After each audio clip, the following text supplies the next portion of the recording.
Hi everyone, मेरा नाम ऋषभ है और आज हम लोग इस वीडियो में बात करने वाले हैं निफ्टी आईटी की। पूरे के पूरे आईटी सेक्टर की बात करेंगे। इसमें आपका इन्फोसिस भी आ जाएगा, इसमें आपका विप्रो भी आ जाएगा, इसमें आपका टेक महिंद्रा भी आ जाएगा, इसमें एचसीएल टेक्नोलॉजीज भी आ जाएगा। मतलब ये मेजर स्टॉक्स की बात बता रहा हूं मैं आपको।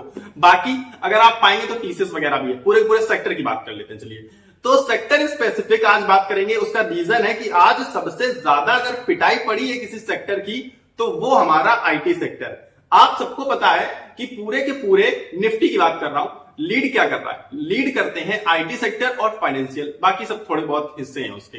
तो अगर इनमें पिटाई पड़ती है तो निफ्टी कैसे बेचारा भाग पाएगा? क्या कर पाएगा निफ्टी? निफ्टी की क्या औकात रह जाएगी? अब आप समझिए बहुत ध्यान से चीजों को। इसके बावजूद निफ्टी बहुत अच्छा, मतलब मैं कहूंगा क्लोजिंग दिखाया है, जिस हिसाब से आईटी सेक्टर की पिटाई पड़ी है, क्योंकि शेयर मार्केट पॉजिटिव है। आज आप मार्केट उठाकर देखिए, अच्छे खासे स्टॉक्स आपको पॉजिटिव मिलेंगे, बेहतर परफॉर्मेंस करते हुए दिखाई पड़ेंगे, चाहे वो बैंक निफ्टी हो या फिर निफ्टी 50 हो। फिर भी ठीक ठाक रहा ना, जिस हिसाब से आईटी सेक्टर की पिटाई हुई उसके हिसाब से तो बहुत ठीक रहा।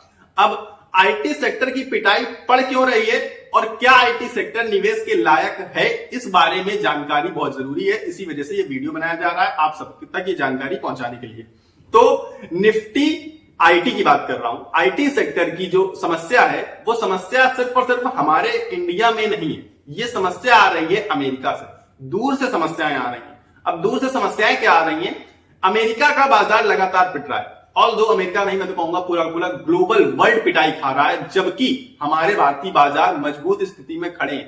पर यह कहना गलत है कि हमारे भारतीय बाजार मजबूत स्थिति में खड़े हैं, क्योंकि जब बाकी पूरा ग्लोबल वर्ल्ड, पूरी दुनिया भाग रही थी, पूरी दुनिया के मार्केट्स भाग रहे थे, तब हमारे मार्केट्स में तगड़ी पिटाई चल रही थी, रो रहे थे खून के आंसू इन्वेस्टर्स। तो अब फाइनली इन्वेस्टर्स खुश हैं। खुश तो मतलब बहुत खुश तो नहीं कहूंगा, लेकिन फिर भी अब आंसू कम निकल रहे हैं बेचारों के। तो उस हिसाब से पिटाई कम पड़ रही है, क्योंकि हम पहले से ही पिटे हुए हैं। ठीक, मरे हुए को क्या मारेंगे लोग। तो अब इसलिए हमारे बाजारों में नीचे जाने के लिए ज्यादा जगह है नहीं, और बाकी पूरे ग्लोबल वर्ल्ड में बाजारें गिरती जा रही हैं, जिसमें खास सबसे पता है क्या है? अमेरिका। क्योंकि अमेरिका को ही हम फॉलो कर सकते हैं, अमेरिका के प्रभाव को पूरी दुनिया झेलती है, सीधी सी बात है। तो अमेरिका के बाजार में गिरावट थी तो हमारी बाजार को गिरना चाहिए था, लेकिन नहीं, कोई फर्क नहीं पड़ा, क्योंकि बाजार पहले से नीचे था। पर आईटी सेक्टर पर पूरा का पूरा फर्क पड़ गया, क्योंकि आईटी सेक्टर का हब माना जाता है यूएसए को। तो अब यूएसए में आईटी सेक्टर की पिटाई पड़ी, यहां भी आईटी सेक्टर की पिटाई पड़ी। और ये पिटाई नहीं है, मैं इसे जबरदस्त क्रैश कहूंगा। बहुत धुआंधार पिटाई हुई है आईटी सेक्टर की आज। आप देखेंगे उठाकर सबसे प्यारा, सबसे चहीता इन्फोसिस 4.5-5% से गिरावट झेल रहा है। इसके अलावा भी आप पाएंगे कोई भी टेक महिंद्रा हो, टीसीएस हो, इन्फोसिस हो, मतलब विप्रो हो, सब 2-2, 2.5, 3% से गिरे हैं, क्योंकि पूरा का पूरा सेक्टर लगभग 3% से गिरा है। अगर आप एग्जैक्ट नंबर जानना चाहते हैं तो 2.91% से पूरा का पूरा सेक्टर गिरावट झेल रहा है। अब आप इसका मतलब समझिए कि पूरी कोशिश करी है आज आईटी ने हमारी पूरी की पूरी बाजार को गिराने की, लेकिन बाजार नहीं गिरे। इसका मतलब है बाजार मजबूत स्थिति में आ चुकी। इस वीडियो से आपको एक और हिंट मिल रही होगी कि अब हमें अच्छी जगहों पर निवेश करना स्टार्ट कर देना चाहिए, और वो अच्छी जगह आईटी सेक्टर है या नहीं, इस बारे में भी हम लोग इसमें बात करेंगे। क्योंकि अब पिटाई देखिए पड़ती जा रही है, आईटी सेक्टर तो गिर ही रहा है, लेकिन आईटी सेक्टर की एक आप खास चीज समझिए कि आईटी सेक्टर पूरी तरीके से यूएसए को फॉलो करते हुए, यानी कि यूएसए की मार्केट्स को फॉलो कर रहा है। आप पूरा शुरू से लेकर लास्ट तक का डाटा देख सकते हैं इसका। क्यों?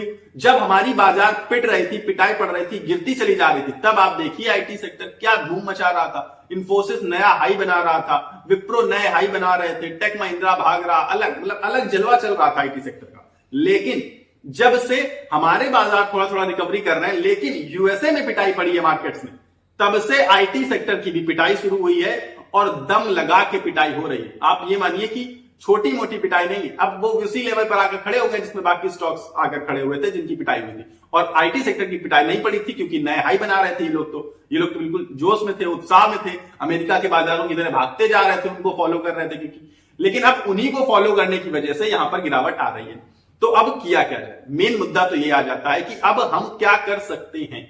अब यूएसए के मार्केट्स देखिए रिकवर अब नहीं करेंगे या करेंगे, इस पर हम लोग क्या कमेंट कर सकते हैं। जो रेटिंग्स निकल कर आ रही हैं वो तो सब डाउनग्रेड कर रहे हैं। देखिए सीधी सी बात है, उन्होंने कहा है कि बहुत अब ज्यादा नहीं बचता है, ठीक ठीक वैल्यूएशंस पर है, बहुत सस्ते नहीं है, और ना ही बहुत उम्मीद कर सकते हैं अब हम लोग बहुत अच्छी ग्रोथ की।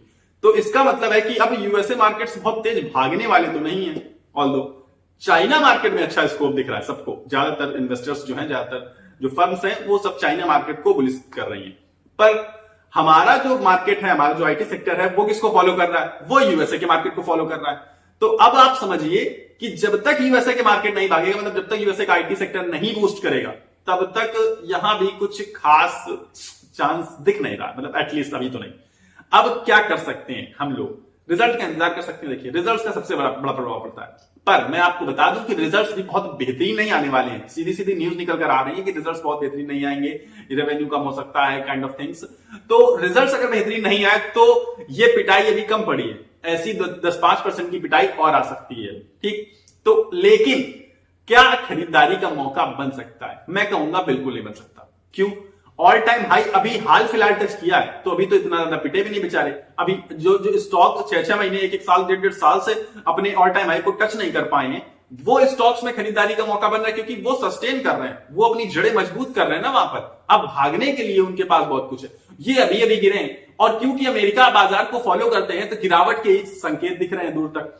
अब आप समझिए, और आगे चल के रिजल्ट अगर निगेटिव आए तो और गिरावट। तो अभी तो एंट्री का कोई भी पॉइंट मुझे नहीं दिख रहा है आईटी सेक्टर में खास करके। लेकिन अगर ये अपने 52 वीक लो के आसपास आ जाएं, तो आप धीरे धीरे करके इनमें चुपके से खरीदारी करना स्टार्ट कर सकते हैं। क्यों कर सकते हैं?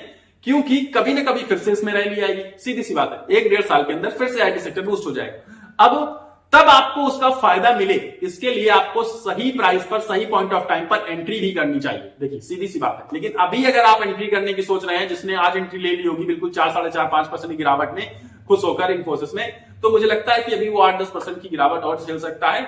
और अगर वो लॉन्ग टर्म इन्वेस्टर है तो कोई बड़ी बात नहीं है, वो बर्दाश्त कर पाएगा। क्योंकि अभी दिसंबर के महीने में इन्फोसिस ने अपना ऑल टाइम हाई टच किया था, 2000 के ऊपर समथिंग बनाया था। अब आप समझिए, इन्फोसिस क्या, कोई भी स्टॉक उठा के देखिए, विप्रो वगैरह, अभी लगभग सबने अपना ऑल टाइम हाई यानी कि 52 वीक हाई अभी बनाया है, अभी हाल फिलहाल 2-3 महीने के अंदर। तो इस वजह से समझ में आता है कि अभी तो नहीं बूस्ट दिख रहा है मुझे दूर दूर तक आईटी सेक्टर का। और गिरावट की भी स्थिति क्यों आई थी, गिरे भी क्यों थे?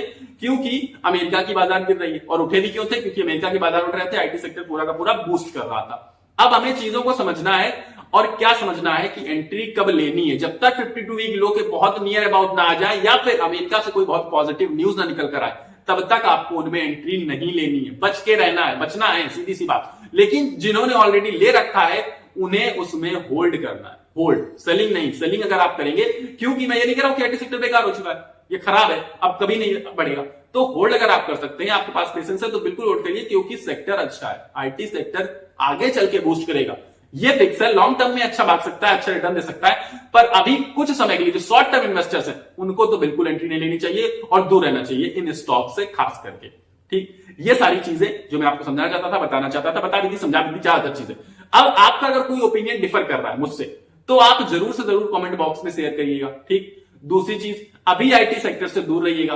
तीसरी चीज, जब अपने 52 वीक लो के नजदीक जाए तो एंट्री कर लीजिएगा, थोड़ा थोड़ा करके, एकदम इकट्ठे सब कुछ मत जोड़ दीजिएगा, क्या पता और 10-5% गिर जाए वहां से, तो धीरे धीरे करके एंट्री करनी चाहिए।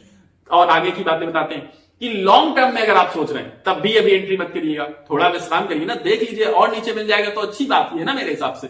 ये सारी चीजें हैं, और चाहे वो कोई भी स्टॉक हो, चाहे वो विप्रो हो, चाहे वो इन्फोसिस हो, चाहे वो टीसीएस हो, चाहे वो एचसीएल टेक हो, चाहे वो टेक महिंद्रा हो, कोई भी, और अच्छे स्टॉक्स में निवेश किया करिए, क्योंकि आईटी सेक्टर के और भी छोटे छोटे स्टॉक्स मिलेंगे, पर ये अच्छे हैं, ये खड़े रहने वाले स्तंभ में, मतलब आईटी सेक्टर के खंभे, उनमें आप इन्वेस्ट करिए अगर आपको करना है। बहुत छोटी छोटी कंपनियों में मत इन्वेस्ट किया करिए, बहुत सारी और कंपनियां भी मिलती हैं, मुझे पता है, देखी मैंने, और अच्छे रिटर्न्स भी मिल जाते हैं आपको जब पूरी की पूरी सेक्टर रैली दिखाता है। ये चीजें हैं, ये जो मैं समझाना चाहता था, बताना चाहता था, आई होप समझ के होंगे आप लोग अच्छे से, क्योंकि ठीक ठाक तरीके से मैंने आपकी लैंग्वेज में, आपके लेवल पे आके बातचीत करी है। तो अब आपको क्या करना है, आपको अगर ये वीडियो पसंद आया है तो वीडियो को पहले तो लाइक करना है, और चैनल को सब्सक्राइब करके बस मेरे साथ जुड़ जाना है, ताकि आपको ऐसे वीडियोस मेरे थ्रू मिलते रहें, और मुझसे जुड़ के हम और आप आगे चल के प्रोग्रेस करते रहें। तो सब्सक्राइब का बटन नीचे आ रहा होगा, उसको दबाकर मेरे साथ जुड़ जाइएगा। मिलेंगे अगले वीडियो में, तब तक के लिए आपको क्या करना है, आपको अपनी सेहत का ख्याल रखना है। स्वस्थ रहिए, मस्त रहिए, नमस्कार, धन्यवाद।